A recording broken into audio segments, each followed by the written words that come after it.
বাপ তুমি এখানে বসো, আমি তোমার লেগে খাবার নিয়ে আসি। কাকিমা ব্যাগটা ঘরে নিয়ে যান। বুড়ি মাছের বাটিটা নিয়ে আই তো। পানি খান। তুমি এ বাড়িতে? এইটা আমাদের বাড়ি। ও বলছি আমাকে ক্ষমা করে দিয়েন। কিসের ক্ষমা? সকালে আপনার সাথে যে খারাপ ব্যবহারটা করেছি এতে আমার খুব খারাপ লাগছে, তার লেগি। অবশ্যই ক্ষমা করব। তার আগে বলো, তুমি আমাকে যে জলটা খাওয়ালে এই জলটা কোথাকার? কেন ঘাটের পানি? খেতে কি আপনার কোনো অসুবিধা হয়েছে নাকি? না না, অসুবিধা হবে কেন?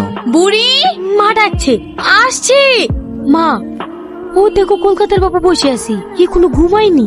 ওরা সব ঠান্ডা ঘরে ঘুমায়, আমাদের এই ঘরে ঘুম আসে? মা, তালের পাখার ঠান্ডা হাওয়া বাবুকে ডাসলে হয় না? তুই ঠিকই বলিস বুড়ি, বেচারা গরমে কষ্ট পাচ্ছে, যা পাখাটা দিয়ে গা। আপনার গরমে ঘুম আসছে না তাই না? এই লেন, এই পাখাটা দিয়ে হাওয়া খান, তাহলে ঘুম চলে আসবে। এটা দিয়ে?